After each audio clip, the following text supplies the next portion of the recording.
Welcome back. Just a few days after Senator Rand Paul's staffer Philip Todd was brutally stabbed in a knife attack in Washington, D.C., D.C.'s council chairman, Phil Mendelson, claimed that our nation's capital does not have a crime crisis.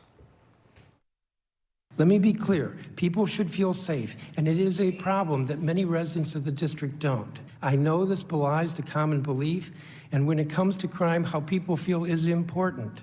But there is not a crime crisis in Washington, D.C.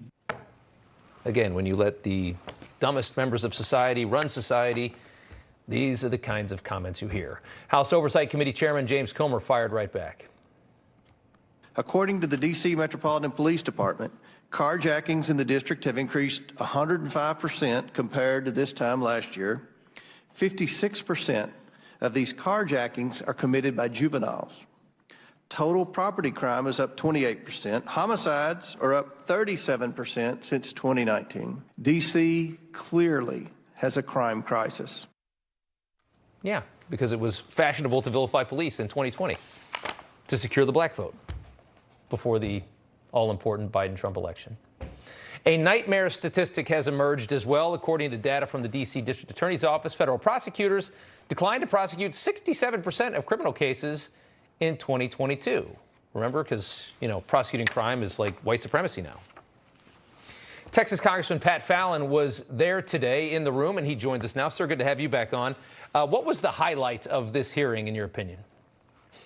Well, Rob, thanks for having me on. I asked Councilman Allen, who was one of the witnesses, I said, is Washington, D.C. safe, in your opinion? And he said, absolutely it is. And I said, really? I find that interesting because you're 478% more likely to be murdered in D.C. than the rest of the country, 485% more likely to be robbed, and violent crime in Washington is 151% higher than anywhere else in the United States. So it's not safe. By empirical data, it's a dangerous city, and their soft on crime policies is only going to make it worse. I just, it's astonishing to me to watch. And you see in this everywhere right now. I mean, this is all, they have their marching orders. You're safe. Don't watch TV. Don't look at any of the evidence. Don't look at all the numbers. You're safe. Just believe it. You have to tell people that. Another part of today's hearing was about D.C.'s Comprehensive Policing and Justice Reform Amendment Act, which passed in 2020 after the George Floyd riots when this entire country lost its mind. The bill basically eviscerates the D.C. Police Department, creating a new database of police disciplinary records, expanding authority of an independent office of police complaints, destroying collective bargaining rights and due process for officers. Here is the D.C. Police Union president on what this has done to police numbers and recruiting. Check this out. We've lost almost 1,200 officers in the past 3 years. Many of them have found other agencies in which their elected officials and their employers don't treat them as deplorably as the city council treats their police officers. Many of them have just left law enforcement in general because they've been so disheartened with the way they were treated. Right now, we're running a deficit of 15 to 20 people per month. This is the number one reason that we see the best of the best officers leaving this agency. I mean, you really would have to be kind of crazy to be a cop in any of these major cities right now.